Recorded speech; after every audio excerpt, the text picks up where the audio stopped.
Llegaron a mi mesa de cocina un martes por la tarde, mientras yo tomaba mi té de manzanilla. Lorena entró a mi casa como siempre lo hacía, sin tocar, sin saludar, y dejó caer los documentos frente a mí con una sonrisa que no llegaba a sus ojos. «Aquí tienes, mamá», me dijo, sentándose en la silla de enfrente como si fuera la dueña del lugar. «Los papeles de la hipoteca de mi apartamento nuevo. $40,000. Levanté los documentos con curiosidad. Era un apartamento hermoso en el centro de la ciudad, con 2 habitaciones, balcón y vista al parque. El tipo de lugar que yo había soñado toda mi vida, pero que nunca pude permitirme porque cada centavo que gané se lo di a ella. «Qué bonito, hija», le dije, sintiendo una mezcla de orgullo y nostalgia. «Te felicito. Trabajaste mucho para conseguirlo». «Sí, mamá», respondió, jugueteando con sus uñas perfectas. «Y ahora necesito que me ayudes con los pagos. Tú ya tienes casa propia. Es hora de que me apoyes». Me quedé mirándola, sin entender completamente lo que me estaba pidiendo. La hipoteca era de $40,000. Yo vivía con una pensión de $1,200 mensuales, de los cuales 500 se iban en medicamentos y el resto en comida y servicios básicos. «¿Cómo puedo ayudarte, Lorena?», le pregunté, con la ingenuidad de una madre que aún creía que su hija la consultaba, no que la ordenaba. «Pagando la hipoteca», me respondió, como si fuera lo más natural del mundo. «Yo soy joven, mamá. Tengo una vida por delante, proyectos, sueños. Tú ya viviste la tuya. Ya viviste la tuya». Esas palabras se clavaron en mi pecho como alfileres. Como si a los 72 años fuera un libro cerrado. Como si todos mis años de sacrificio, de trabajar desde las 5 de la mañana hasta las 10 de la noche, de saltarme comidas para que ella pudiera comer, de vender las joyas de mi madre para pagar su educación, fueran solo historia antigua que ya no importaba. «Hija», le dije suavemente, «yo no tengo ese dinero. Mi pensión apenas me alcanza para vivir». «Entonces busca la manera», me contestó, levantándose de la silla. «Vende algo, pide un préstamo, hipoteca esta casa. Pero mi apartamento necesita esos pagos». La miré fijamente, buscando en sus ojos a la niña que yo había cargado en brazos, a la que había cantado canciones de cuna, a la que había consolado en cada pesadilla. Pero lo que vi me heló la sangre. No había amor ahí. No había gratitud. Solo una frialdad calculadora que me resultaba completamente extraña. «¿Y si no puedo?», le pregunté, sintiendo un nudo en la garganta. Lorena se detuvo en la puerta, se dio la vuelta y me miró con una sonrisa que jamás olvidaré. Una sonrisa que no tenía nada de hija y todo de extraña. «Entonces tendremos problemas, mamá. Porque yo no voy a perder mi apartamento por tu egoísmo». Me quedé sola en mi cocina, con los papeles húmedos por las lágrimas que no había notado que estaban cayendo. El reloj de pared marcaba las 4 de la tarde. Afuera, los niños jugaban en la calle, sus risas llegaban hasta mi ventana como ecos de una felicidad que yo había olvidado cómo se sentía. ¿Egoísmo? ¿Llamaba egoísmo a mi incapacidad de pagarle un apartamento de lujo? Yo, que había trabajado 18 horas diarias limpiando casas ajenas para que ella pudiera estudiar. Yo, que vendí las joyas de mi madre, las únicas cosas de valor que tenía, para pagar su universidad. Yo, que me saltaba comidas para que ella pudiera almorzar en el colegio. Tomé los papeles con manos temblorosas. $40,000. La cifra bailaba frente a mis ojos como una burla. Era más dinero del que yo había visto junto en toda mi vida. Era más dinero del que yo ganaría en 3 años completos, si es que vivía tanto tiempo. El teléfono sonó. Era ella. «Mamá, se me olvidó decirte algo», me dijo, con esa voz dulce que usaba cuando quería algo. «Necesito la respuesta antes del viernes. Si no puedes conseguir el dinero, tendré que buscar otras opciones». «¿Qué otras opciones?», pregunté, aunque algo en mi estómago me decía que no quería saberlo. «Pues podrías firmar algunos papeles conmigo, para que mi abogado entienda que tú estás de acuerdo con ayudarme. Ya sabes, cosas legales». Papeles legales. Abogado. Las palabras flotaban en mi cabeza como pájaros negros. ¿Desde cuándo mi hija tenía abogado? ¿Desde cuándo mi hija hablaba de opciones cuando se trataba de su propia madre? «No entiendo, Lorena». «No te preocupes, mamá. El abogado me explicó todo. Dice que las madres tienen la obligación moral de ayudar a sus hijos, que si no lo hacen voluntariamente, la ley puede obligarlas. La ley puede obligarlas. Sentí que el mundo se tambaleaba debajo de mis pies. Mi propia hija estaba hablando de usar la ley contra mí. Mi propia hija, a quien yo había dado todo, estaba amenazándome con tribunales y abogados. ¿Me estás amenazando?, logré preguntar, con una voz que no reconocía como mía. No, mamá. Te estoy explicando las opciones. Piénsalo bien. Tienes hasta el viernes. Y colgó. Así de simple. Como si hubiera estado hablando del clima, no de destruir la vida de su propia madre. Me quedé ahí, sentada en mi cocina, con el teléfono en la mano y los papeles de la hipoteca sobre la mesa. La casa estaba tan silenciosa que podía escuchar el tic-tac del reloj, el zumbido del refrigerador, el latido de mi propio corazón acelerado. Por primera vez en 72 años de vida, me sentí completamente sola. No sola de soledad, sino sola de abandono. Sola de traición. Sola de esa clase de dolor que no tiene nombre porque no debería existir. Lorena había sido mi vida entera. Mi razón de ser. Mi proyecto más importante. Y ahora, sentada en esa cocina donde la había alimentado miles de veces, donde había curado sus heridas, donde había escuchado sus problemas, me daba cuenta de que mi hija se había convertido en una extraña. Una extraña que me veía como una fuente de dinero. Una extraña que tenía abogado. Una extraña que hablaba de obligaciones legales y opciones. Tú ya viviste la tuya, murmuré, repitiendo sus palabras. Pero algo dentro de mí, algo que había estado dormido durante años, comenzó a despertar. Algo que no era dolor, ni tristeza, ni miedo.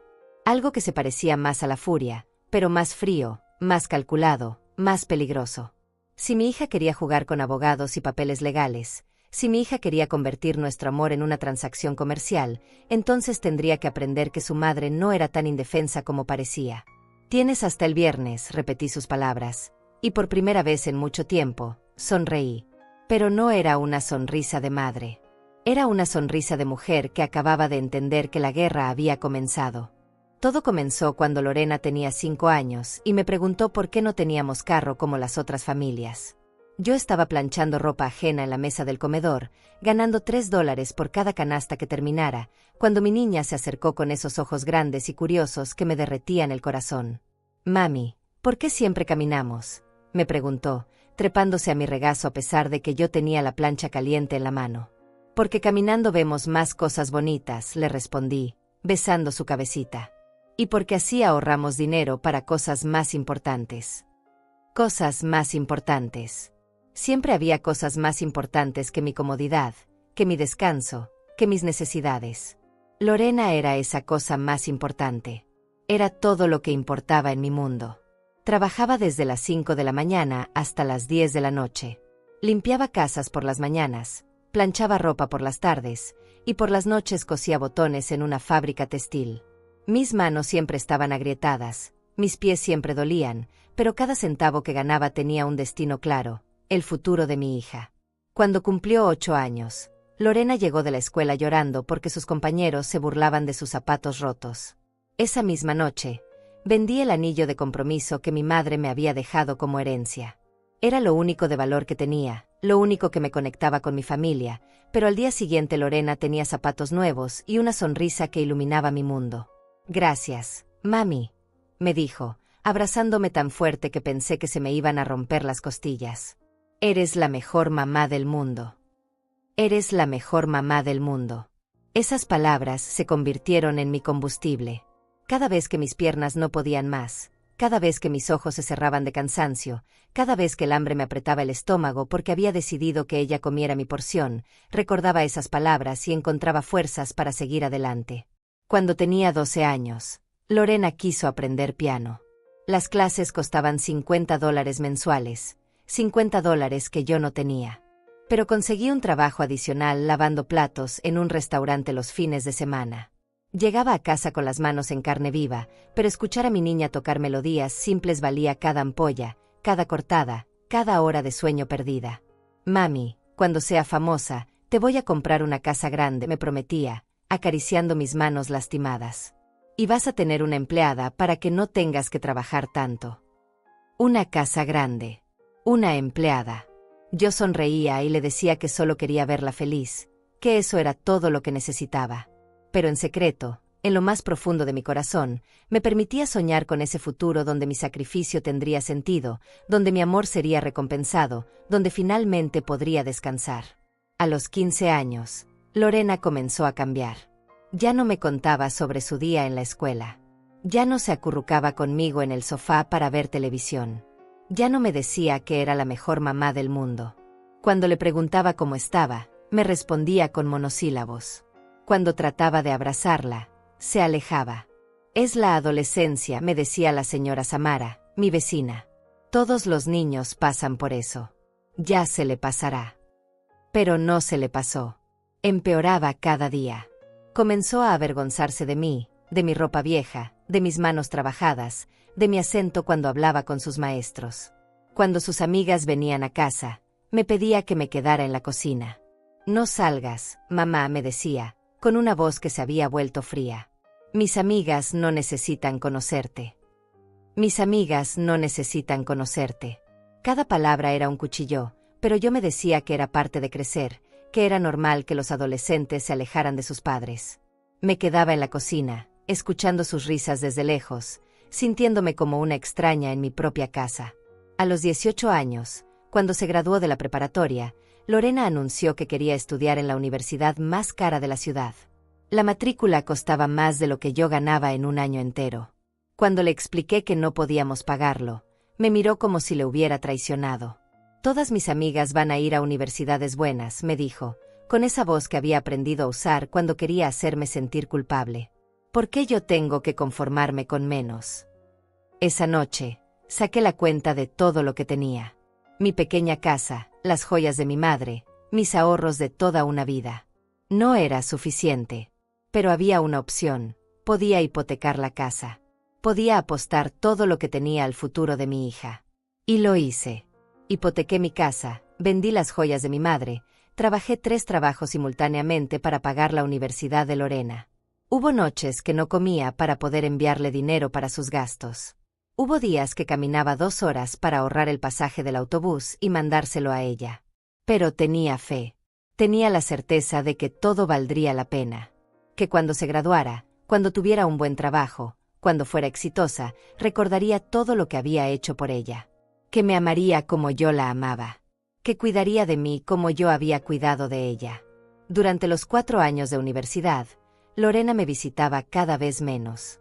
Sus llamadas se volvieron esporádicas, y cuando hablábamos, solo era para pedirme dinero. Dinero para libros, dinero para proyectos, dinero para salir con sus amigas, dinero para ropa, dinero para todo. Mamá, necesito $500 para un proyecto, me decía, sin siquiera preguntar cómo estaba yo. Mamá, se me dañó la computadora, necesito $1000 para una nueva. Mamá, mis amigas van a viajar y yo no puedo quedarme sin ir. Siempre necesitaba algo. Siempre había una emergencia. Siempre había una razón por la cual yo tenía que dar más, sacrificar más, trabajar más. Y yo siempre encontraba la manera de conseguir lo que me pedía, porque era mi hija, porque la amaba, porque tenía la esperanza de que algún día me lo agradecería. Cuando se graduó, yo estaba en primera fila, llorando de orgullo. Mi niña, mi proyecto más importante, tenía un título universitario. Todo había valido la pena. Todo el sacrificio, todo el dolor, toda la soledad. Finalmente, mi hija sería exitosa y yo podría descansar. Pero cuando la ceremonia terminó, cuando fui a abrazarla, Lorena me presentó a sus amigos como la señora que me ayudó durante la universidad. No como su madre. No como la persona que había sacrificado todo por ella. Como la señora que la había ayudado. ¿La señora que te ayudó?, pregunté después, cuando estábamos solas. Ay, mamá, no seas dramática, me respondió, revisando su teléfono. Tú sabes lo que quise decir. Pero yo sabía exactamente lo que había querido decir. Sabía que me veía como una empleada, como alguien que había cumplido una función y que ahora podía ser olvidada. Sabía que todos mis años de sacrificio habían criado a una extraña que se avergonzaba de mí. Esa noche, sola en mi casa hipotecada, con mis manos agrietadas y mis pies adoloridos, me di cuenta de que había cometido el error más grande de mi vida. Había amado tanto a mi hija que me había olvidado de amarme a mí misma. Había dado tanto que me había quedado vacía.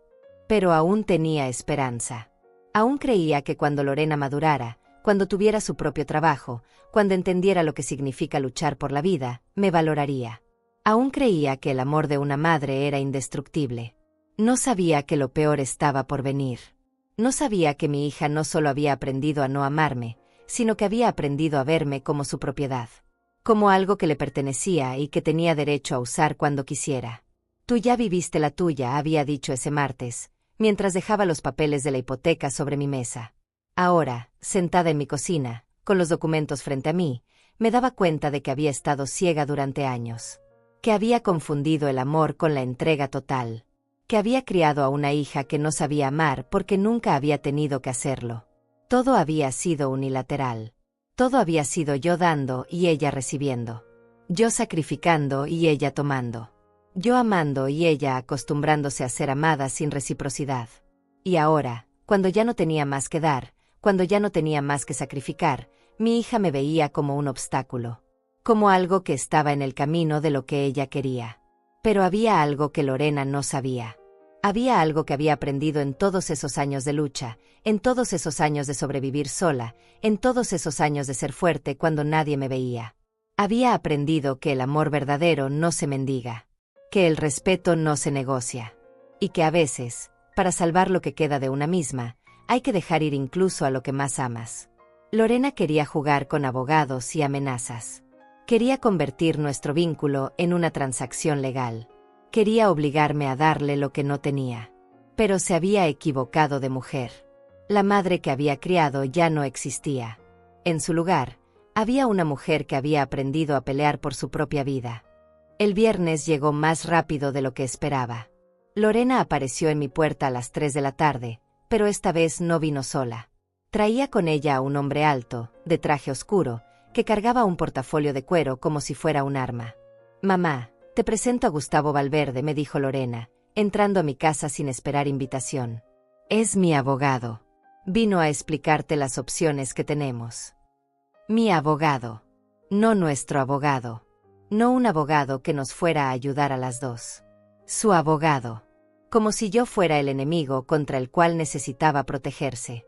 «Buenas tardes, señora Meneses», me dijo el hombre, extendiéndome una mano que estreché por educación, aunque todo en mi cuerpo me gritaba que no lo hiciera. Su hija me ha contado sobre la situación. Espero que podamos llegar a un acuerdo beneficioso para todos. Un acuerdo beneficioso para todos. Pero yo no había pedido ningún acuerdo. Yo solo había dicho que no tenía $40,000 para pagarle un apartamento a mi hija. Eso no era una situación legal, era una realidad económica. Siéntense, les dije, porque mi madre me había enseñado a ser educada incluso cuando el mundo se me viniera encima. ¿Quieren café? No, mamá, esto no es una visita social, me cortó Lorena, sentándose en mi sofá como si fuera suyo. Gustavo tiene algunas opciones que podrían funcionar para las dos. El abogado abrió su portafolio y sacó varios documentos. Los extendió sobre mi mesa de centro con la precisión de alguien que había hecho esto muchas veces antes. «Verá, señora Meneses», comenzó, ajustándose los lentes. «Según las leyes de nuestro estado, los padres tienen ciertas obligaciones hacia sus hijos adultos cuando estos han demostrado dependencia emocional y económica durante su formación». Dependencia emocional y económica. Las palabras sonaban tan técnicas, tan frías, como si el amor que yo le había dado a mi hija, todos esos años de sacrificio, fueran solo una transacción comercial que ahora se podía cobrar. «No entiendo», murmuré, mirando los papeles que parecían escritos en otro idioma. «Es simple, mamá», intervino Lorena, con esa voz paciente que usaba cuando hablaba con niños pequeños. «Durante toda mi vida, tú me acostumbraste a depender de ti. Pagaste todo por mí, me resolviste todos los problemas. Ahora, legalmente, no puedes simplemente cortarme el apoyo». «Exactamente», continuó el abogado. «Su hija tiene un caso sólido. Podríamos argumentar que usted creó una expectativa de apoyo continuo. Y cuando los padres crean esas expectativas, tienen la obligación legal de mantenerlas». Me quedé mirándolos, sintiendo como si estuviera en una película de terror. ¿Estaban diciéndome que amarla había sido un error? ¿Que cuidarla había creado una deuda legal? ¿Que todos mis sacrificios me habían convertido en su deudora de por vida? Pero yo no tengo el dinero, repetí, sintiendo que mi voz sonaba cada vez más pequeña. Ahí es donde entran las opciones, dijo Gustavo, señalando los papeles. Primera opción, usted podría hipotecar su casa nuevamente. Con el valor actual del mercado, podría sacar fácilmente los $40,000. Hipotecar mi casa nuevamente. La casa que ya había hipotecado una vez para pagar su universidad. La casa que había estado a punto de perder 3 veces porque no podía pagar las cuotas. La casa que era lo único que me quedaba en el mundo. Segunda opción, continuó, como si estuviera leyendo un menú, podría firmar un acuerdo de transferencia gradual de bienes. Básicamente, usted se comprometería a transferir la propiedad de su casa a Lorena en un plazo determinado, y mientras tanto, ella se hace cargo de los gastos del apartamento. Transferir la propiedad de mi casa a Lorena. Quedarme sin nada. Convertirme en inquilina de mi propia hija en la casa que yo había pagado con el sudor de mi frente. Y la tercera opción, dijo, mirándome directamente a los ojos, es que resolvamos esto por la vía legal. Lorena puede demandarte por abandono económico y dependencia emocional creada. En ese caso, un juez decidiría no solo sobre los $40,000, sino sobre una pensión mensual que tendrías que pagarle. Una pensión mensual. A mi propia hija. Como si fuera mi ex esposo después de un divorcio. Como si haberla amado me hubiera convertido en su empleador de por vida. ¿Qué opinas, mamá?, me preguntó Lorena, cruzándose de piernas como si estuviéramos discutiendo el menú de la cena. A mí me parece que la segunda opción es la más justa. Yo me quedo con la casa, tú puedes seguir viviendo aquí, y todos contentos. Todos contentos. Excepto yo, que quedaría sin patrimonio, sin seguridad, sin nada. Todos contentos, excepto yo, que me convertiría en una arrimada en mi propia casa. Necesito tiempo para pensarlo, logré decir, aunque lo que realmente quería era gritarles que se fueran de mi casa. Por supuesto, dijo Gustavo, guardando los papeles. Pero no puede ser mucho tiempo. Lorena ya firmó el contrato del apartamento. Los pagos comienzan el próximo mes. Ya firmó el contrato. Sin siquiera esperar mi respuesta. Sin siquiera considerar la posibilidad de que yo dijera no. Había comprado un apartamento de $40,000 contando con mi dinero, con mi casa, con mi futuro. Después de que se fueron, me quedé sentada en mi sofá, mirando el lugar donde habían estado los papeles. La casa se sentía contaminada, como si hubieran traído algo sucio que ahora se pegaba a las paredes, a los muebles, a mi piel. Fui a la cocina y me serví un vaso de agua. Mis manos temblaban tanto que derramé la mitad en el fregadero. ¿Cómo había llegado a esto? ¿Cómo había pasado de ser una madre amorosa a ser una deudora? ¿Cómo había pasado mi hija de ser una niña agradecida a ser una extraña con abogado? El teléfono sonó. Era Lorena. Mamá, se me olvidó decirte algo, me dijo, con esa voz dulce que ahora me daba escalofríos. Gustavo me explicó que si eliges la segunda opción, yo podría ayudarte con algunos arreglos en la casa. Ya sabes, modernizarla un poco. Modernizarla un poco. Cambiar mi casa para que fuera de su gusto. Borrar todo rastro de mi vida en el lugar donde había vivido durante 30 años. ¿Qué tipo de arreglos?, pregunté, aunque no estaba segura de querer saberlo. Pues podrías mudarte al cuartito de atrás, me dijo, como si fuera la cosa más natural del mundo.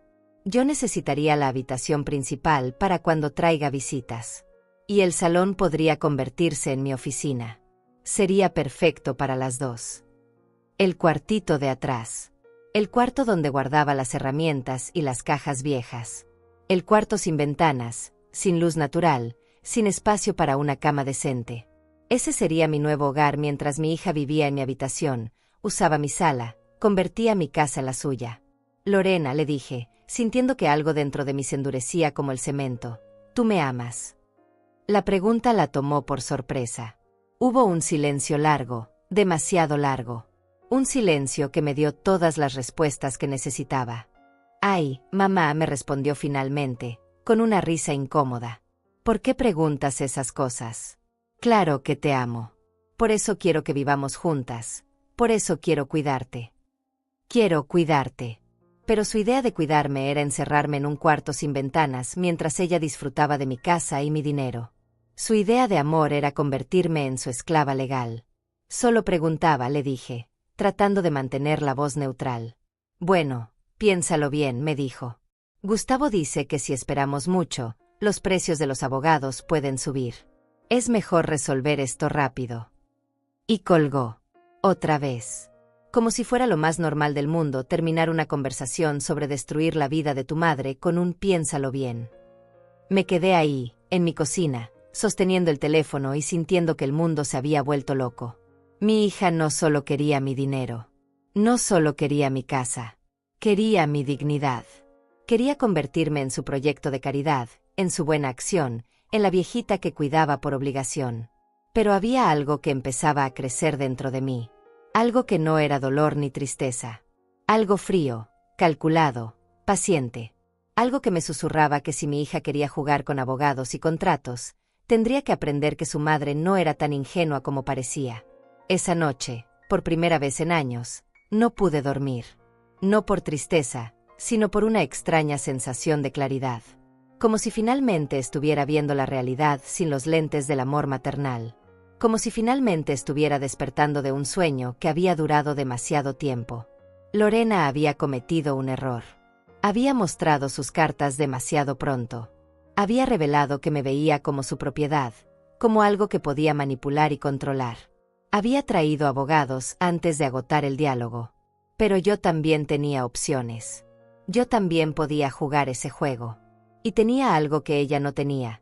Nada que perder y una vida entera de experiencia sobreviviendo cuando todo parecía imposible. Mi hija quería la guerra. Muy bien. La tendría. Pero no sería la guerra que ella esperaba. Los días que siguieron fueron los más largos de mi vida.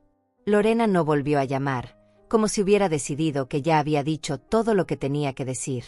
Como si ahora solo fuera cuestión de tiempo antes de que yo cediera, antes de que firmara los papeles, antes de que le entregara mi vida en una bandeja de plata. Pero el silencio me dio algo que no había tenido en años. Tiempo para pensar. Tiempo para recordar. Tiempo para conectar puntos que había ignorado durante demasiado tiempo. Me senté en mi mesa de cocina con una libreta vieja y comencé a escribir. Fechas, eventos, conversaciones que había olvidado o que había decidido no ver. Como detective de mi propia vida, empecé a armar el rompecabezas de cómo había llegado hasta aquí. La primera pista llegó cuando recordé la llamada de hace 6 meses. Lorena me había preguntado sobre los papeles de la casa, específicamente sobre el testamento que yo había hecho años atrás. Mamá, ¿dónde guardas los documentos importantes? Me había preguntado, con esa voz casual que ahora reconocía como peligrosa. ¿Por qué preguntas, hija? Por nada específico. Solo quiero saber, por si pasa algo. Tú ya tienes 72 años. Mamá, hay que estar preparados. Hay que estar preparados. En ese momento pensé que se preocupaba por mí. Ahora entendía que se estaba preparando para algo muy diferente. Recordé también que hace 4 meses, cuando fui a visitarla a su apartamento anterior, encontré una carpeta sobre su mesa con el nombre de un bufete de abogados. Cuando le pregunté qué era, me dijo que estaba pensando en cambiar de trabajo y necesitaba asesoría legal. Es solo por el contrato nuevo, me había dicho, guardando rápidamente los papeles. Nada importante. Nada importante. Pero ahora sabía que Gustavo Valverde trabajaba para ese mismo bufete. La carpeta no era sobre un trabajo. Era sobre mí. La tercera pista fue aún más reveladora. Hace 2 meses, Lorena había venido a almorzar conmigo, algo que no hacía desde hacía años. Durante toda la comida, me hizo preguntas extrañas sobre mis finanzas. ¿Cuánto recibes de pensión, mamá? ¿Tienes alguna deuda pendiente? ¿El seguro médico te cubre todo? ¿Has pensado en vender la casa y mudarte a un lugar más pequeño? En ese momento pensé que finalmente se estaba interesando por mi bienestar. Que por fin se había dado cuenta de que su madre era una persona real, con problemas reales, con necesidades reales. Qué ingenua había sido. Ahora entendía que había estado haciendo un inventario. Calculando cuánto valía yo, cuánto podía sacarme, cuánto tiempo le tomaría quedarse con todo lo que tenía. Pero la pista más dolorosa llegó cuando recordé la conversación que habíamos tenido después de su graduación universitaria. Yo estaba tan orgullosa, tan feliz de verla con su título, que le dije algo que ahora me avergonzaba recordar. Hija, Ahora que ya tienes tu carrera, ya puedes cuidar de tu viejita, le había dicho, medio en broma, medio en serio.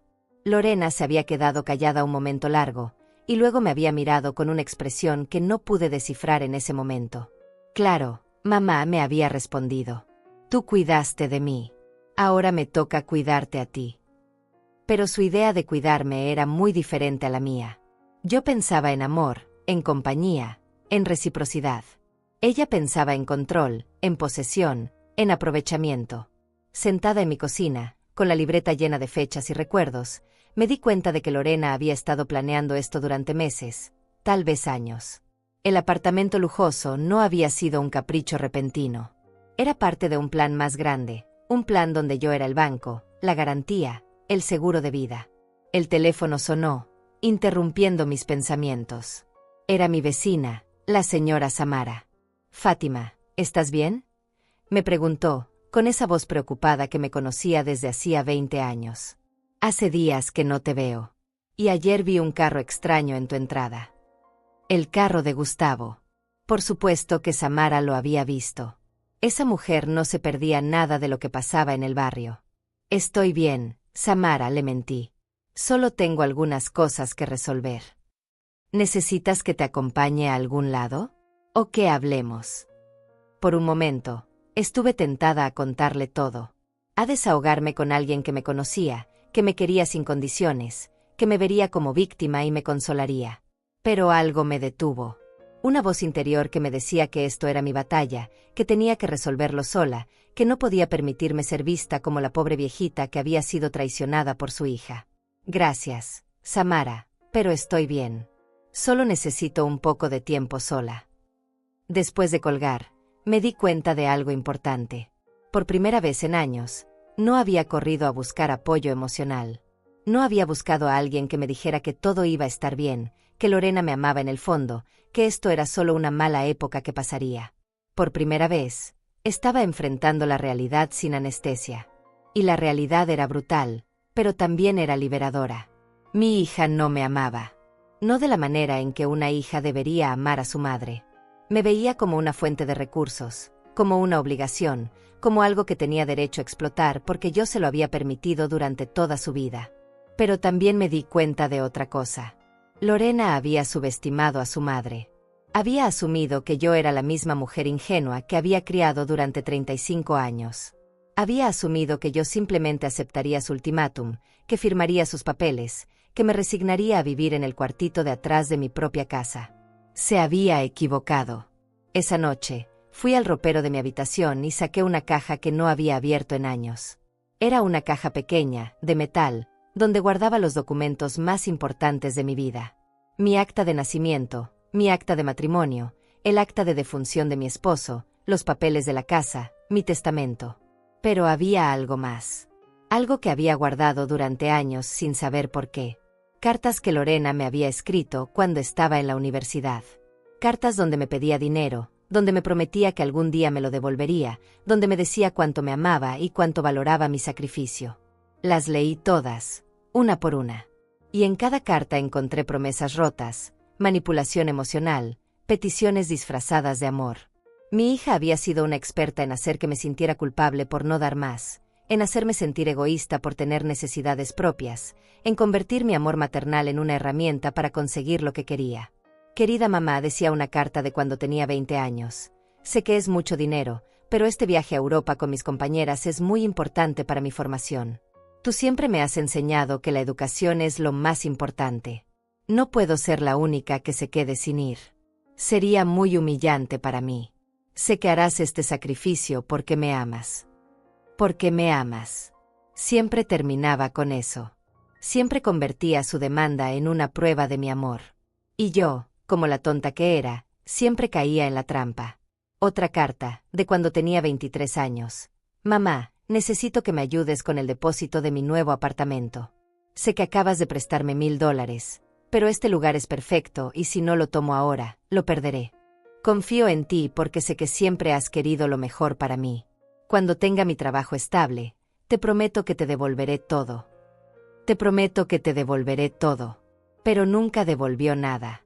Nunca siquiera volvió a mencionar las deudas. como si el dinero que yo le daba fuera un regalo, no un préstamo. Como si mi sacrificio fuera su derecho, no mi generosidad.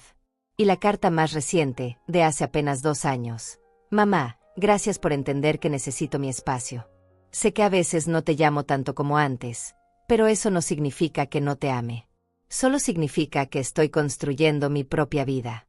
Espero que estés orgullosa de mí. Estoy construyendo mi propia vida. Pero aparentemente, mi vida era parte de los materiales de construcción. Guardé las cartas de vuelta en la caja, pero esta vez con un propósito diferente.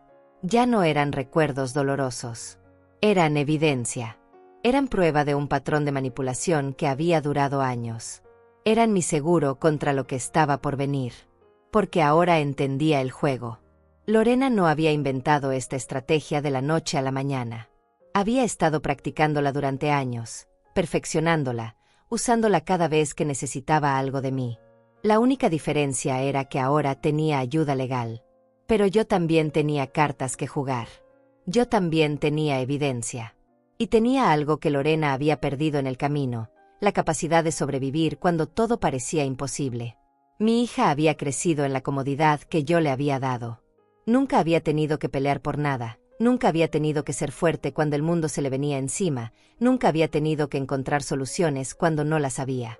Yo sí. Yo había sobrevivido a la muerte de mi esposo, a la pobreza, a años de trabajo agotador, a la soledad. Había criado a una hija sola, había pagado una casa sola, había construido una vida sola. Lorena pensaba que me conocía.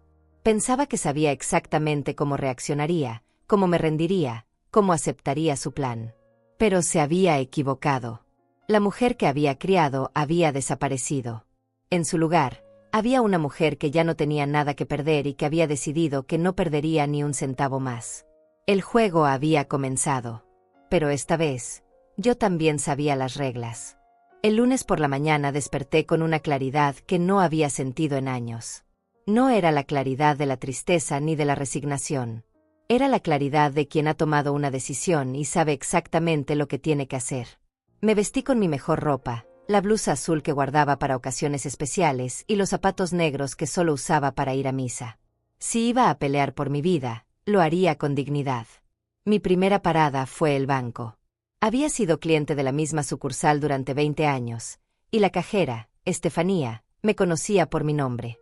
«Buenos días, señora Meneses», me saludó con una sonrisa. «¿En qué puedo ayudarla hoy?» «Necesito una copia completa de todos mis movimientos bancarios de los últimos 5 años», le dije, con una voz que no admitía preguntas.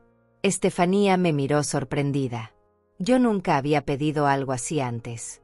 Siempre había sido la clienta silenciosa que venía a cobrar su pensión y se iba sin hacer ruido. «Por supuesto, señora. ¿Es para algún trámite específico?» «Asuntos legales», respondí, y vi como sus ojos se abrían un poco más. «También necesito un certificado de todos los préstamos que he tenido, las fechas, los montos y el estado actual de cada uno». «Eso puede tardar unas horas», me dijo, tecleando en su computadora. «No hay prisa. Esperaré». Mientras esperaba en el banco, repasé mentalmente mi lista.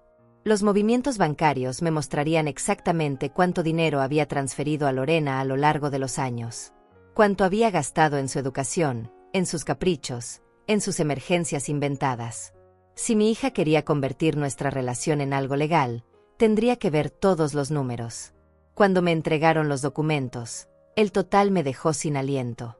En 5 años, había transferido a mi hija casi $60,000. $60,000 que nunca me había devuelto, que nunca había mencionado, que había tomado como si fuera su derecho natural. Mi segunda parada fue el registro de la propiedad. Necesitaba una copia certificada de todos los documentos de mi casa, incluyendo el historial completo de hipotecas y pagos.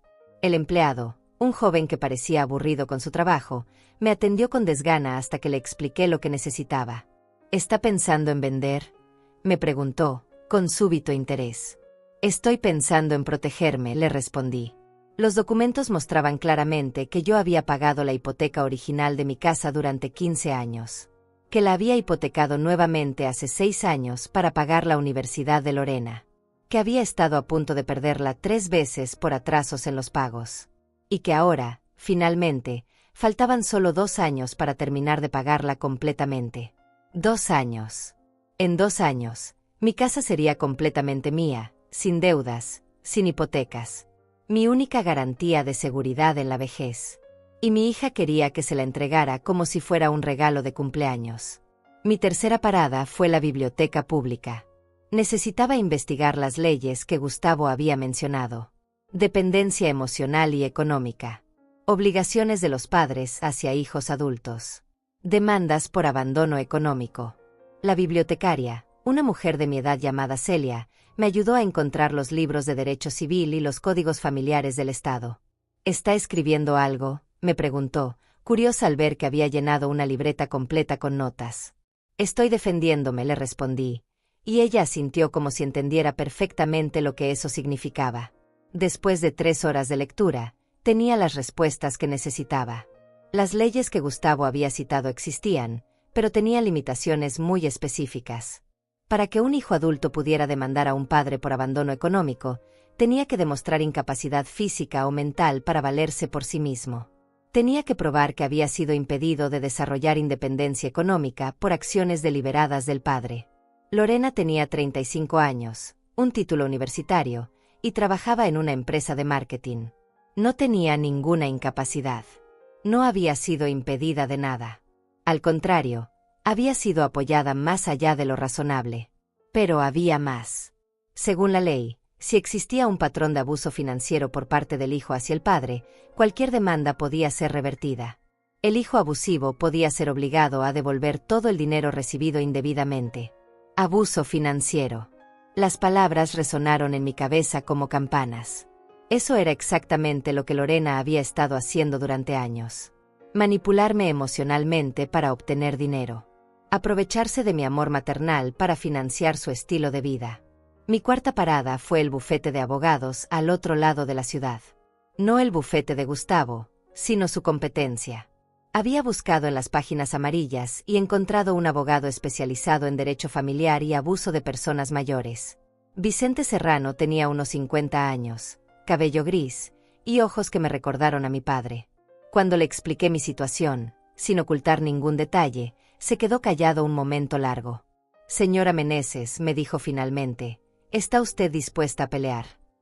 Sí, respondí, sin dudarlo ni un segundo. Porque esto va a ser difícil. Su hija tiene abogado, tiene un plan, y claramente ha estado preparándose para esto. Pero usted tiene algo que ella no tiene. ¿Qué? La verdad. Y evidencia documentada de años de abuso financiero. Vicente me explicó que podíamos construir un caso sólido contra Lorena. Que podíamos no solo defendernos de su demanda, sino contraatacar por abuso financiero de adulto mayor. Que podíamos exigir la devolución de todo el dinero que me había sacado durante años. Pero tiene que estar segura, me advirtió. Una vez que empecemos, no hay vuelta atrás. Su relación con su hija terminará para siempre. Ya terminó, le dije, sintiendo una calma extraña. Yo solo fui la última en darme cuenta. Mi quinta parada fue la notaría. Necesitaba cambiar mi testamento. El testamento actual dejaba todo a Lorena, por supuesto. Era lo que cualquier madre haría. Pero las madres normales no tienen hijas que las demandan por dinero. El notario, Marco Olivares, era un hombre mayor que había visto de todo en su profesión. Cuando le expliqué que quería cambiar mi testamento para donar mi casa a una fundación de ancianos desamparados en lugar de dejársela a mi hija, no hizo preguntas. ¿Está segura de esta decisión?, me preguntó, leyendo el documento nuevo. Completamente segura. ¿Y su hija sabe de este cambio? Lo sabrá en el momento adecuado. Esa noche, de vuelta en mi casa, organicé todos los documentos que había recopilado durante el día. Movimientos bancarios, títulos de propiedad, códigos legales, tarjeta de Vicente Serrano, copia del testamento nuevo. Todo perfectamente ordenado en una carpeta nueva. Por primera vez en semanas, me serví un té tranquila. No era el té de una víctima esperando a ser destruida. Era el té de una mujer que había decidido pelear y que tenía las armas para ganar. El teléfono sonó. Era Lorena. «Mamá, ¿ya pensaste lo que hablamos?», me preguntó, con esa voz dulce que ahora me resultaba transparente. «Sí, hija. Ya pensé. Y creo que deberíamos hablar en persona. Con tu abogado. Hubo un silencio de sorpresa. Claramente no esperaba que yo tomara la iniciativa. ¿Estás dispuesta a firmar los papeles?, me preguntó, con una emoción mal disimulada. Estoy dispuesta a hablar, le respondí. Pero esta vez, yo también traeré a mi abogado. ¿Tu abogado? Su voz subió una octava. ¿Desde cuándo tienes abogado? Desde que mi propia hija me amenazó con demandarme. Otro silencio, este más largo, más tenso. Mamá, no entiendo por qué tienes que complicar las cosas, me dijo, y por primera vez detecté algo que podría ser nerviosismo. Yo solo quiero que me ayudes. Yo también quiero ayudarte, Lorena, le respondí, acariciando la carpeta con documentos. Quiero ayudarte a entender exactamente lo que estás pidiendo. ¿Qué significa eso? Significa que nos vemos el viernes. Tú con tu abogado, yo con el mío. Y resolveremos esto de una vez por todas. Pero mamá. El viernes. Lorena. En mi casa. A las 2 de la tarde. Y colgué. Por primera vez en mi vida, le colgué el teléfono a mi hija. Me quedé ahí, sosteniendo el auricular, sintiendo una mezcla extraña de miedo y poder. Había pasado una línea que no sabía que existía. Había dejado de ser la madre que siempre cede y me había convertido en la mujer que pelea por lo suyo. Lorena había querido convertir nuestro amor en un asunto legal. Perfecto. Tendría su pelea legal. Pero no sería la pelea fácil que había imaginado. Sería la pelea de su vida. Y yo tenía toda la intención de ganar. Mientras yo pasaba noches sin dormir, revisando documentos y preparándome para la batalla legal de mi vida, Lorena vivía como si nada hubiera pasado. Como si amenazar a su propia madre con abogados y demandas fuera algo completamente normal. Como si pedirme $40,000 que no tenía fuera una conversación casual sobre el clima. Lo supe porque Samara, mi vecina, me lo contó. Fátima me dijo el miércoles por la mañana, mientras regaba sus plantas, no sé si debería decirte esto, pero ayer vi a Lorena en el supermercado. Mi corazón se aceleró. Sí. Estaba comprando cosas carísimas. Jamón ibérico, vinos importados, esas galletas francesas que cuestan $15 la caja. Y llevaba puesto un vestido que parecía salido de una revista. Mientras yo contaba centavos para mis medicamentos, mi hija compraba jamón ibérico. Mientras yo revisaba cada gasto para asegurarme de que me alcanzara hasta fin de mes, ella se daba lujos como si fuera millonaria. Pero lo que más me llamó la atención, continuó Samara, bajando la voz, es que le preguntó al carnicero si podía apartar un pavo entero para el fin de semana. Dijo que iba a hacer una cena especial para celebrar algo importante. Una cena especial. Para celebrar algo importante. Mi estómago se encogió al entender lo que significaba. Lorena estaba celebrando por adelantado. Estaba tan segura de que yo firmaría sus papeles, de que le entregaría mi casa y mi futuro, que ya estaba planificando la fiesta. Esa tarde, no pude resistir la curiosidad. Entré a Facebook por primera vez en meses y busqué el perfil de mi hija. Lo que vi me quitó el aliento. Había subido fotos de su apartamento nuevo. Un apartamento hermoso, moderno, con muebles que costaban más que mi pensión de todo un año. En una foto aparecía brindando con una copa de champaña en su balcón, con una sonrisa radiante y un vestido que no había visto nunca. El pie de foto decía, finalmente en mi nuevo hogar. A veces las cosas se demoran, pero al final todo llega en su momento perfecto. Grateful for new beginnings. Grateful for new beginnings. Nuevos comienzos. Como si mudarme al cuartito de atrás de mi propia casa fuera un nuevo comienzo para ella. Como si convertirme en su inquilina fuera una bendición. Pero lo que más me dolió fue ver los comentarios de sus amigas. ¡Qué apartamento tan hermoso! ¿Cómo hiciste para pagarlo? Y la respuesta de Lorena, mi familia me ayudó. A veces las madres entienden que es momento de pasar la antorcha a la siguiente generación. Pasar la antorcha. Como si mi casa, mi seguridad, mi futuro, fueran una antorcha olímpica que yo tenía la obligación de entregarle cuando ella lo decidiera. Otra amiga comentó, «¡Qué suerte tienes! Mi mamá nunca me ayudaría con algo así». Y Lorena respondió, «Es cuestión de educación.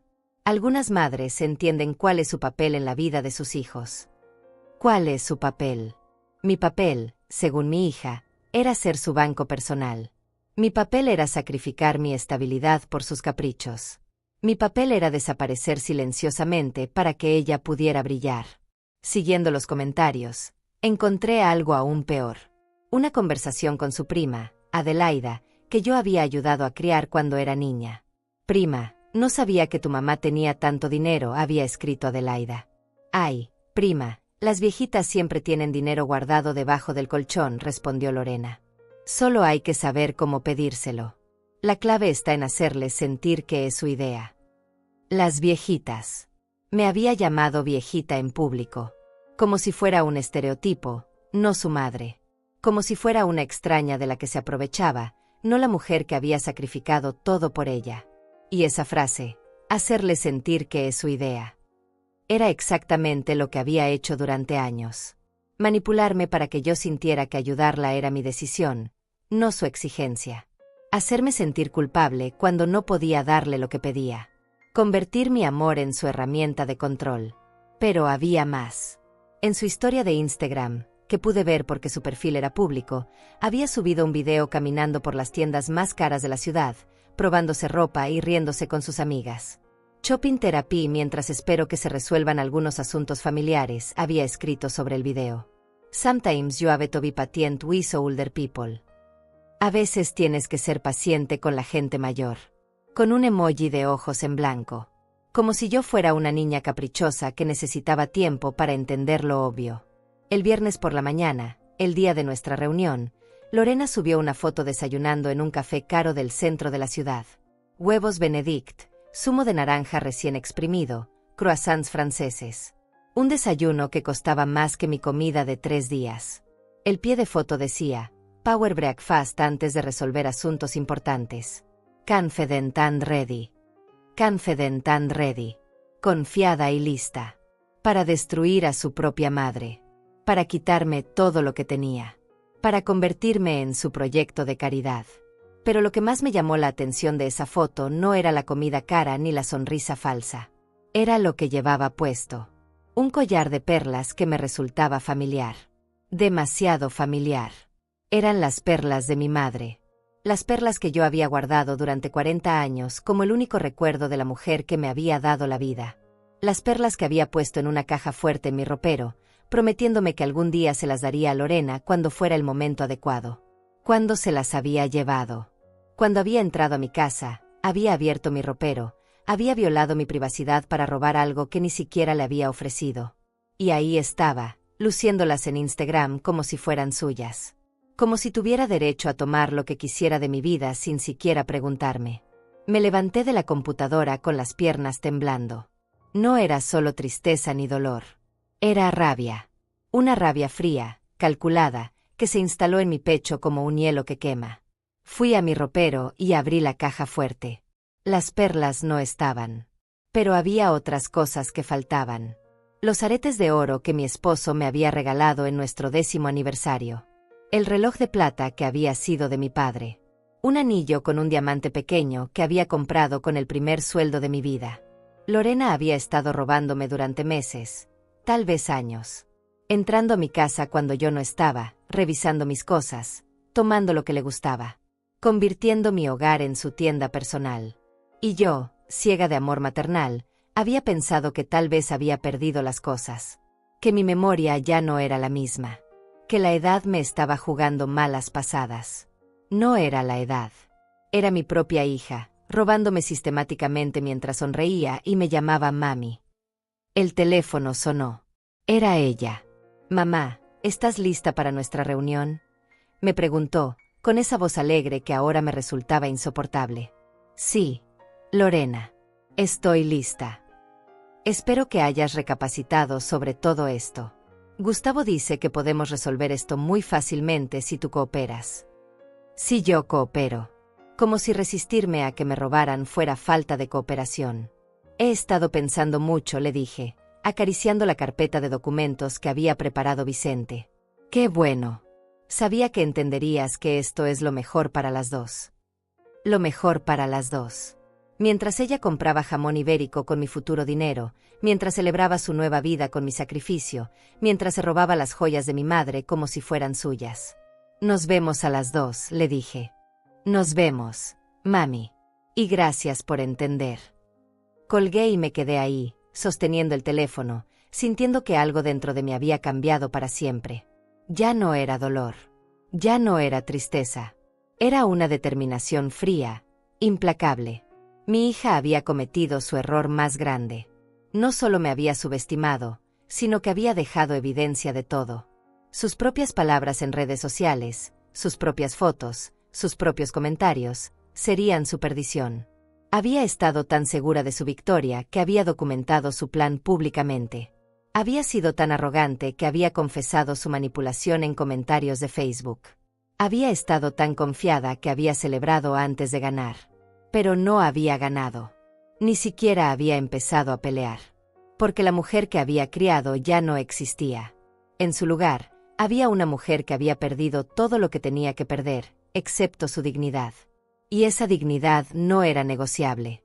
A las 2 en punto, Vicente llegó a mi casa con su portafolio. Un hombre serio, preparado, que había revisado cada documento que yo le había entregado. ¿Está lista para esto?, me preguntó. Más que lista, le respondí, mirando las fotos de Instagram en mi teléfono, donde mi hija lucía las perlas de mi madre como trofeos de guerra. Recuerde, me dijo Vicente, no se deje provocar. Mantenga la calma. Deje que sea yo quien hable. No se preocupe, le respondí, sintiendo una paz extraña. Hoy no voy a gritar. Hoy voy a dejar que los documentos hablen por mí. Y cuando sonó el timbre, cuando escuché la voz de Lorena saludando desde la puerta, sonreí por primera vez en semanas. No era una sonrisa de madre amorosa. Era una sonrisa de mujer que sabía exactamente lo que estaba a punto de hacer. La guerra había comenzado. Pero mi hija no sabía que ya la había perdido. Lorena llegó 5 minutos tarde, como siempre hacía para demostrar que su tiempo era más valioso que el de los demás. Pero esta vez venía acompañada no solo de Gustavo, sino también de otra mujer que no conocía, vestida con un traje negro impecable y una sonrisa que no llegaba a sus ojos. Mamá, me dijo Lorena, besándome la mejilla como si fuéramos dos extrañas cumpliendo con un protocolo social, te presento a Ángela Macías.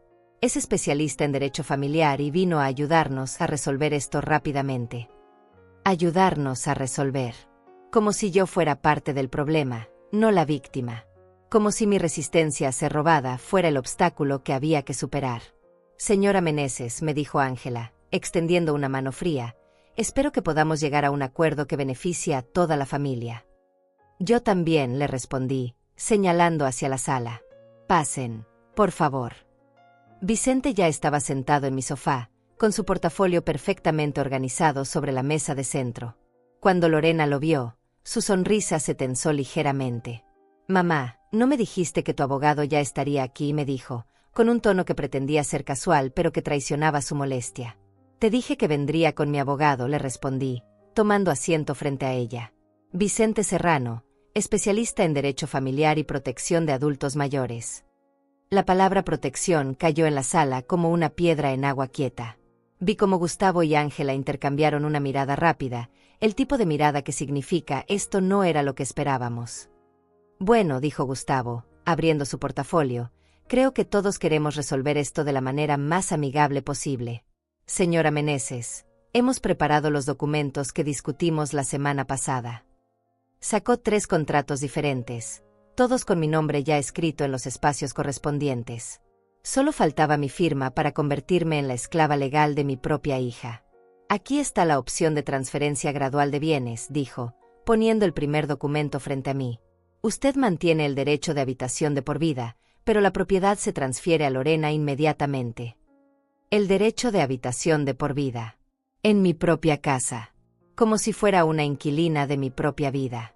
Esta es la opción de hipoteca, continuó, poniendo el segundo documento. Usted toma un préstamo contra su casa por $40,000, que se transfieren directamente a Lorena para su apartamento. Y esta, dijo, poniendo el tercer documento, es la opción de pensión alimentaria voluntaria. Usted se compromete a pagar $1,000 mensuales a Lorena durante los próximos 5 años. $1,000 mensuales. Toda mi pensión. Todo lo que tenía para vivir. Todo lo que me quedaba después de una vida entera de trabajo. ¿Cuál prefiere?, me preguntó Ángela, sonriendo como si me estuviera ofreciendo opciones de postre, no maneras diferentes de destruir mi futuro. Ninguna, dije tranquilamente. El silencio que siguió fue tan denso que podía cortarse con cuchillo. Lorena se inclinó hacia adelante, con esa expresión de incredulidad que ponía cuando alguien se atrevía a contradecirla. ¿Cómo que ninguna?, me preguntó. Vicente, le dije a mi abogado, ¿puedes mostrarles los documentos, por favor? Vicente abrió su portafolio con movimientos deliberados, calculados. Sacó la primera carpeta y la puso sobre la mesa. Movimientos bancarios de la señora Meneses de los últimos 5 años, anunció, como si estuviera presentando evidencia en un tribunal. Transferencias totales a Lorena Meneses, $57,400. Vi cómo la cara de Lorena perdía color. Gustavo y Ángela se inclinaron para leer los documentos, sus expresiones profesionales volviéndose tensas. Esto incluye, continuó Vicente, pasando las páginas metódicamente, pagos de matrícula universitaria, gastos de manutención, emergencias médicas que resultaron ser falsas, préstamos personales nunca devueltos y transferencias mensuales regulares. Mamá, me dijo Lorena, con una voz que temblaba ligeramente, eso no viene al caso. Eso era tu obligación como madre. ¿Mi obligación?, repetí, sintiendo que la voz se me endurecía. ¿Hasta los 35 años? Incluyendo viajes a Europa y apartamentos de lujo. Vicente sacó la segunda carpeta. Cartas y mensajes de Lorena Meneses a su madre, anunció. Evidencia documentada de manipulación emocional sistemática. Comenzó a leer, con esa voz clara y profesional que convertía las palabras de mi hija en lo que realmente eran, extorsión emocional. Querida mamá, sé que es mucho dinero, pero si no me ayudas, seré la única que se quede sin ir al viaje. Sería muy humillante para mí. Sé que harás este sacrificio porque me amas. Lorena se puso pálida. Esas eran cartas privadas, murmuró. Cartas que demuestran un patrón claro de abuso financiero, respondió Vicente, sin inmutarse. Uso deliberado de culpa emocional para obtener dinero. Amenazas veladas de cortar el contacto si no se satisfacían las demandas económicas. Sacó una tercera carpeta. Publicaciones en redes sociales de Lorena Meneses, dijo, y mi corazón se aceleró. Había olvidado que le había dado las capturas de pantalla. En Facebook, comentario del 15 de octubre, las viejitas siempre tienen dinero guardado debajo del colchón. Solo hay que saber cómo pedírselo. La clave está en hacerle sentir que es su idea. El silencio que siguió fue ensordecedor. Gustavo se había puesto rígido en su silla. Ángela miraba a Lorena como si acabara de conocerla por primera vez. En Instagram, historia del día de ayer, a veces tienes que ser paciente con la gente mayor, acompañado de un emoji de ojos en blanco. Mamá, me dijo Lorena, con una voz que se había vuelto pequeña, desesperada. Eso lo escribí cuando estaba molesta. No es lo que realmente pienso. ¿No?, le pregunté, y por primera vez en toda la reunión, mi voz tembló ligeramente. Entonces, ¿qué piensas realmente, Lorena? Vicente sacó la cuarta carpeta. Robo documentado de bienes personales, anunció, y vi cómo los ojos de Lorena se abrían con pánico. Puso sobre la mesa las fotos que había imprimido de Instagram, donde mi hija lucía las perlas de mi madre, los aretes de oro, el reloj de plata. Joyas familiares tomadas sin permiso de la residencia de la señora Meneses, explicó Vicente. Valor estimado, $3,000. Fotografías tomadas de las propias redes sociales de la acusada. Yo pensé que... Lorena balbuceaba, todas sus palabras preparadas habían desaparecido. ¿Pensaste que? Le pregunté, levantándome de mi silla por primera vez. ¿Pensaste que podías entrar a mi casa y tomar lo que quisieras? ¿Pensaste que las joyas de mi madre eran tuyas por derecho? Son de la familia, gritó, perdiendo finalmente la compostura. Yo soy tu hija. Todo lo tuyo debería ser mío. Todo lo mío debería ser tuyo, repetí lentamente. Incluyendo mi casa. Incluyendo mi futuro. Incluyendo mi dignidad. Vicente sacó la quinta y última carpeta. Testamento actualizado de la señora Fátima Meneses, anunció, fechado el lunes de esta semana. Lorena se puso de pie de un salto. ¿Qué testamento? El testamento donde dejo toda mi propiedad a la Fundación de Ancianos Desamparados de la ciudad, le dije, mirándola directamente a los ojos. Porque me di cuenta de que hay muchas personas mayores que necesitan protección contra hijos abusivos. La cara de Lorena se descompuso completamente. No puedes hacer eso. Soy tu hija. Tienes obligaciones hacia mí. Mis únicas obligaciones eran criarte, educarte y darte amor, le respondí, sintiendo una calma extraña. Todo eso lo hice. Durante 35 años. Ahora mis obligaciones hacia ti han terminado. Gustavo trató de recuperar el control de la situación. Señora Meneses, creo que está actuando precipitadamente. Podemos reconsiderar los términos. No hay términos que reconsiderar, le cortó Vicente. Mi clienta no va a firmar ningún documento que la obligue a entregar su patrimonio. Además, estamos preparando una contrademanda por abuso financiero de adulto mayor. Contrademanda, murmuró Ángela. $57,000, dijo Vicente, más intereses y daños punitivos. Si Lorena Meneses procede con su demanda frívola, nosotros procederemos con la nuestra. Lorena se desplomó en su silla, con la cara entre las manos. Mamá, por favor. No puede ser así. Yo te amo. ¿Me amas?, le pregunté, sintiendo que las lágrimas querían salir pero negándome a llorar frente a sus abogados. ¿Llamar viejita a tu madre en público es amor? ¿Robar las joyas de tu abuela muerta es amor? ¿Amenazar con demandas es amor? Tú me acostumbraste, gritó, perdiendo completamente el control. Tú me enseñaste que siempre me darías todo lo que pidiera. No puedes cambiar las reglas ahora. Las reglas no cambiaron, Lorena, le dije, recogiendo los documentos de Vicente. Tú cambiaste. Te convertiste en alguien que confunde el amor con la extorsión, que confunde ser hija con ser propietaria. Me dirigí hacia la puerta, indicando que la reunión había terminado. Vicente, ¿podrías acompañar a los señores a la salida? Mamá, espera, gritó Lorena, tratando de alcanzarme. Podemos arreglar esto. Puedo devolver las joyas. Puedo. ¿Puedes qué?, le pregunté, deteniéndome sin voltearme. ¿Puedes dejar de verme como tu fuente de dinero? ¿Puedes amarme sin condiciones económicas? ¿Puedes respetarme como persona? El silencio me dio la respuesta que necesitaba. Cuando puedas hacer eso, Lorena, le dije, abriendo la puerta.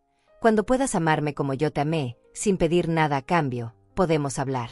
Pero hasta entonces, mi abogado se encargará de toda comunicación.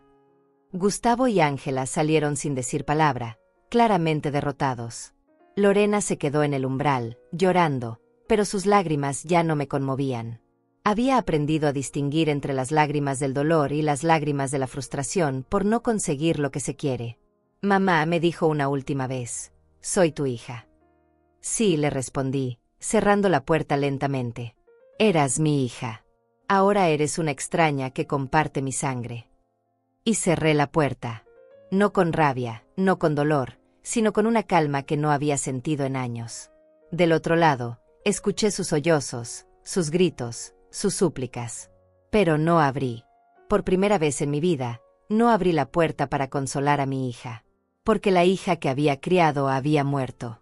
Y la extraña que lloraba del otro lado de la puerta era el monstruo que había tomado su lugar. Los siguientes días fueron como presenciar un huracán desde la ventana. Lorena comenzó a desmoronarse de maneras que jamás había imaginado posibles. Y yo, por primera vez en años, no corrí a consolarla. El primer signo del colapso llegó el sábado por la mañana. Samara tocó mi puerta con una expresión de confusión total. Fátima, me dijo, no sé cómo decirte esto, pero Lorena está en mi puerta llorando. Dice que no la dejas entrar a tu casa. Desde la ventana pude verla. Mi hija, sentada en los escalones de Samara, con el cabello desarreglado, el maquillaje corrido, vestida con la misma ropa del día anterior. Parecía una extraña versión de la niña que solía consolarse en mi regazo cuando algo la lastimaba. Dice que tuvieron una pelea muy fea, continuó Samara, y que tú la corriste de la casa. Es cierto. Es cierto, le respondí, sintiendo una tranquilidad extraña. Pero no la corrí por una pelea. La corrí porque me amenazó con quitarme mi casa. Los ojos de Samara se abrieron como platos. ¿Qué? Quería que le pagara la hipoteca de su apartamento nuevo. $40,000. Cuando le dije que no tenía ese dinero, trajo abogados para obligarme. Dios mío, murmuró Samara. Su propia madre. Al parecer, su propia madre era su plan de retiro, le dije, observando cómo Lorena trataba de llamar mi atención desde la acera. Pero el plan no funcionó. Lorena se quedó ahí durante 3 horas, alternando entre llorar, gritar mi nombre y llamar por teléfono. Cada vez que mi teléfono sonaba, yo miraba la pantalla, veía su nombre y rechazaba la llamada. Era liberador. El domingo, las llamadas se volvieron desesperadas. No solo de ella, sino también de números desconocidos. Señora Meneses, me dijo una voz femenina que reconocí como la de Adelaida, su prima. Soy yo, Adelaida. Lorena me pidió que la llamara porque usted no le contesta. No le contesto porque no tengo nada que hablar con ella, le respondí. Pero señora, Lorena está muy mal. Dice que usted la corrió de la casa sin razón, que está siendo muy cruel con ella. ¿Te contó por qué la corrí? Hubo una pausa incómoda. Dice que tuvieron un malentendido sobre dinero. No fue un malentendido, Adelaida. Tu prima quería robarme mi casa. ¿Robarle? Señora, debe haber alguna confusión. La confusión es que mi hija pensó que podía amenazar a su madre con abogados y salirse con la suya, le dije, y colgué. El lunes, Vicente me llamó con noticias interesantes. Señora Meneses, me dijo. El abogado de su hija me contactó. Quieren retirar la demanda. ¿Retirarla? Completamente. Al parecer, cuando revisaron la evidencia que presentamos, se dieron cuenta de que no tienen caso. Más bien, se dieron cuenta de que nosotros sí tenemos un caso muy sólido contra su hija. ¿Y qué le dijiste? Que consideraríamos retirar nuestra contrademanda si Lorena devuelve todas las joyas robadas y firma un acuerdo de no contacto. Un acuerdo de no contacto. Básicamente, se compromete a no acercarse a usted, a no contactarla, y a no volver a pedirle dinero. Si viola el acuerdo, puede ir a la cárcel. Por primera vez en semanas, me reí. Una risa real, desde el estómago. Y ellos aceptaron. Están considerándolo. Al parecer, su hija está entrando en pánico porque su historia se está filtrando. Y era cierto. Esa misma tarde, Celia, la bibliotecaria, me llamó. Fátima, me dijo, no sé si debería contarte esto, pero estuve en el supermercado y escuché a 2 señoras hablando de una mujer joven que había demandado a su madre para robarle la casa. La historia se estaba extendiendo por el barrio como aceite en agua. Y en una comunidad pequeña, donde todos conocían a todos, ser señalada como la mujer que había demandado a su propia madre era una marca de muerte social. El martes, Samara me trajo más noticias. Fátima, vi a Lorena en el banco hoy. Estaba gritándole al gerente porque al parecer no puede pagar la primera cuota de su apartamento. Mi corazón dio un vuelco pequeño. A pesar de todo, seguía siendo mi hija. Estaba bien. Físicamente sí, pero se veía desesperada. Después la vi en el café del centro, tratando de convencer a sus amigas de que le prestaran dinero. Pero al parecer ya saben lo que pasó contigo. Esa noche, mi teléfono sonó 43 veces. Todas eran llamadas de Lorena. Algunas duraban 2 segundos, otras eran mensajes de voz largos donde lloraba, me suplicaba, me insultaba, y volvía a suplicar. Escuché uno de los mensajes. Solo uno. Mamá, por favor, contéstame. Sé que cometí un error, pero puedo arreglarlo. Puedo devolver las joyas. Puedo cancelar el apartamento. Puedo. Mamá, por favor, no me hagas esto. Soy tu hija.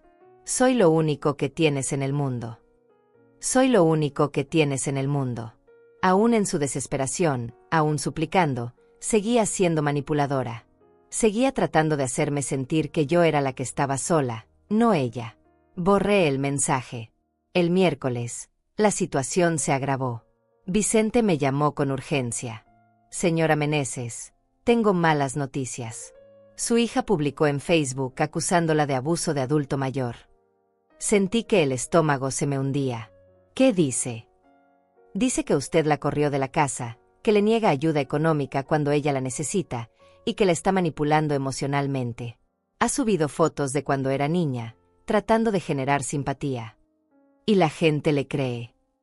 Algunos sí, pero otros están empezando a hacer preguntas. Algunos de sus propios amigos están comentando que recuerdan cómo ella siempre pedía dinero prestado y nunca lo devolvía. Esa tarde, decidí crear mi propia cuenta de Facebook. Era tiempo de que mi versión de la historia se conociera. Subí una foto sencilla, yo en mi cocina, tomando té, con una sonrisa tranquila. El pie de foto decía: a los 72 años, finalmente aprendí que el amor verdadero no se mendiga ni se extorsiona. Que ser madre no significa ser esclava.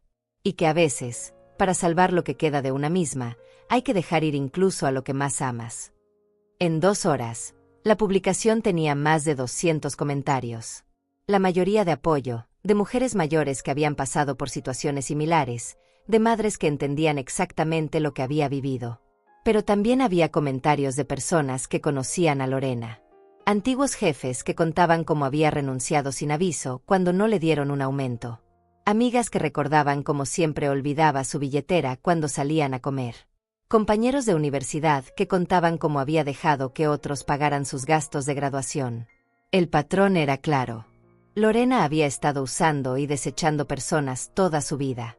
Yo no era su primera víctima. Solo había sido la más disponible. El jueves, llegó el golpe final. Vicente me llamó con noticias que no esperaba. Su hija acaba de llamar. Quiere reunirse con usted. Dice que está dispuesta a aceptar todos nuestros términos. Todos. Devolver las joyas, retirar la demanda, firmar el acuerdo de no contacto y hacer una disculpa pública en Facebook. ¿Y por qué ahora? Porque perdió el apartamento. No pudo pagar la primera cuota y el contrato se canceló. Y porque perdió el trabajo. Perdió el trabajo. Al parecer, su jefe leyó la historia en las redes sociales y decidió que no quería ese tipo de publicidad asociada con su empresa. Me quedé en silencio, procesando la información. En una semana, Lorena había perdido el apartamento, el trabajo, las amistades y la reputación. Todo por ser demasiado ambiciosa, demasiado impaciente, demasiado arrogante. ¿Quiere que arregle la reunión?, me preguntó Vicente. Sí, le dije, después de un momento. Pero que sea en su oficina. Ya no quiero que pise mi casa. ¿Está segura? Podría ser muy emotivo verla así. Estoy segura, le respondí, sintiendo una calma extraña. Ya no es mi problema consolarlo cuando los planes no salen como esperaba. Esa noche, por primera vez en semanas, dormí profundamente. Sin pesadillas, sin ansiedad, sin esa sensación de tener una espada colgando sobre mi cabeza. Lorena había aprendido la lección más dura de su vida, que las acciones tienen consecuencias. Que la manipulación eventualmente se revierte contra el manipulador. Y que algunas puertas, una vez cerradas, no se vuelven a abrir. Mañana la vería por última vez. No como madre, sino como la mujer que había decidido salvarse a sí misma de su propia hija. Y por primera vez en años, me sentía completamente en paz con esa decisión. La oficina de Vicente era pequeña pero elegante, con grandes ventanas que dejaban entrar la luz de la tarde. Cuando llegué, Lorena ya estaba ahí, sentada en una silla frente al escritorio del abogado. No se parecía en nada a la mujer confiada que había venido a mi casa una semana atrás. Llevaba jeans viejos, una camiseta arrugada, y el cabello recogido en una cola desarreglada. No tenía maquillaje, y sus ojos estaban hinchados de tanto llorar. En sus manos tenía una bolsa pequeña de terciopelo que reconocí inmediatamente. Mamá, me dijo cuando entré, poniéndose de pie rápidamente. Su voz era un susurro quebrado. Señora Meneses, la corrigió Vicente suavemente, indicándome que me sentara en la silla al lado de su escritorio, no frente a Lorena. Lorena, comenzó Vicente, tienes los artículos que acordamos devolver. Con manos temblorosas, Lorena puso la bolsa de terciopelo sobre el escritorio. Cuando la abrió, reconocí todo, las perlas de mi madre, los aretes de oro, el reloj de plata, el anillo de diamante. Todo estaba ahí. Lamento haberlos tomado, murmuró, sin mirarme a los ojos. Pensé que algún día serían míos de todas maneras. Pero no lo consultaste conmigo, le dije tranquilamente. Los tomaste como si tuvieras derecho. Lo sé, susurró. Lo sé y lo siento. Vicente puso varios documentos sobre el escritorio. Aquí está el retiro formal de la demanda, dijo, pasándole una pluma a Lorena. Y aquí está el acuerdo de no contacto. Lorena leyó los documentos con lágrimas cayendo sobre el papel. Cuando llegó a la parte del no contacto, me miró por primera vez. ¿De verdad no quieres volver a verme nunca?, me preguntó, con una voz que me recordó a la niña que había sido. No es que no quiera verte, le respondí, eligiendo cada palabra cuidadosamente. Es que no puedo permitir que me sigas viendo como tu fuente de dinero. Y hasta que no aprendas la diferencia entre amar y usar, es mejor que mantengamos distancia. Pero eres mi madre, me dijo, como si eso fuera argumento suficiente. Ser tu madre no me convierte en tu propiedad, le respondí. Ser tu madre no me obliga a sacrificar mi futuro por tus caprichos. Lorena firmó todos los documentos con mano temblorosa. Cuando terminó, Vicente los revisó y los guardó en su portafolio. Hay una última cosa, dijo Vicente. La disculpa pública. Lorena sacó su teléfono y abrió Facebook. Con dedos torpes, escribió un mensaje que Vicente había revisado previamente. Quiero disculparme públicamente con mi madre, Fátima Meneses. Le pedí ayuda económica de manera inapropiada y, cuando ella no pudo ayudarme, reaccioné mal. Mi madre me dio todo durante toda mi vida, y yo no tenía derecho a exigir más. Retiro todas las acusaciones que hice en su contra. Ella es una mujer digna que merece respeto, no mis demandas. Cuando publicó el mensaje, Vicente asintió satisfecho. Listo. El acuerdo está completo. Lorena se quedó sentada, mirando sus manos, como si no supiera qué hacer ahora que había perdido el control de la situación. ¿Puedo preguntarte algo?, me dijo finalmente. Puedes preguntar. ¿Hay alguna manera de que esto se arregle? ¿Alguna manera de que volvamos a ser madre e hija? La miré por un momento largo. Era una pregunta justa, y merecía una respuesta honesta. Sí, le dije. Cuando aprendas a amarme sin pedirme nada. Cuando puedas visitarme solo para saber cómo estoy, no para pedirme favores. Cuando puedas verme como una persona, no como una fuente de recursos. ¿Y cómo sabré cuándo he aprendido eso? Lo sabrás cuando tu primera reacción al verme no sea calcular cuánto dinero puedo darte, sino preguntarte cómo puedes hacer mi vida más fácil. Lorena asintió lentamente, como si finalmente estuviera entendiendo algo que debería haber sido obvio desde siempre. Me voy a ir de la ciudad, me dijo. Conseguí trabajo en otra provincia. Creo que necesito tiempo para entender quién soy cuando no puedo depender de ti. Creo que eso es lo más inteligente que has dicho en años, le respondí, y por primera vez en la reunión, Lorena sonrió un poco. Se levantó para irse, pero se detuvo en la puerta. Mamá, señora Meneses, se corrigió. ¿Puedo abrazarte? No, le dije suavemente. Todavía no. Asintió, entendiendo, y salió de la oficina sin mirar atrás. Me quedé sentada unos minutos más, procesando lo que acababa de pasar. Vicente me ofreció agua, pero yo solo quería silencio. ¿Cómo se siente?, me preguntó finalmente. Libre, le respondí, sorprendiéndome a mí misma con la honestidad de la respuesta. Por primera vez en años, me siento libre. Esa noche, llegué a mi casa con las joyas de mi madre en la bolsa. Las puse de vuelta en la caja fuerte, pero esta vez no sentí nostalgia ni tristeza. Sentí alivio. Me preparé un té de manzanilla y me senté en mi jardín pequeño, donde tenía una planta de jazmín que había estado muriendo durante meses. Le cambié la tierra, la regué con cuidado, y la moví a un lugar donde recibiera más sol. Mientras trabajaba con mis manos en la tierra, pensé en todo lo que había pasado. Mi hija se había ido de la ciudad. Tal vez aprenda. Tal vez no. Pero esa ya no era mi responsabilidad. Mi responsabilidad ahora era conmigo misma. Era cuidar de la mujer que había olvidado durante tantos años de dar todo a otros. Era proteger lo que me quedaba de vida, de paz, de dignidad. El teléfono sonó. Era Samara. Fátima, ¿cómo estás? Estoy bien, le dije, regando mi planta. Estoy en paz. ¿Necesitas compañía? No, le respondí, sorprendiéndome de nuevo. Por primera vez en años, disfruto de mi propia compañía. Esa noche, antes de acostarme, Escribí en mi diario algo que nunca había escrito antes. Hoy no salvé a mi hija. Hoy me salvé a mí misma. Y cuando apagué la luz, no sentí culpa. No sentí tristeza. Sentí algo que había olvidado que existía, la satisfacción profunda de haber hecho lo correcto, aunque doliera. Cerré los ojos y dormí como no había dormido en años. El sueño de una mujer que había recuperado su dignidad. El sueño de una mujer que había aprendido que el amor verdadero incluye el amor propio. Y en la oscuridad de mi habitación, susurré las palabras que se habían convertido en mi nueva verdad. No grité. Solo probé.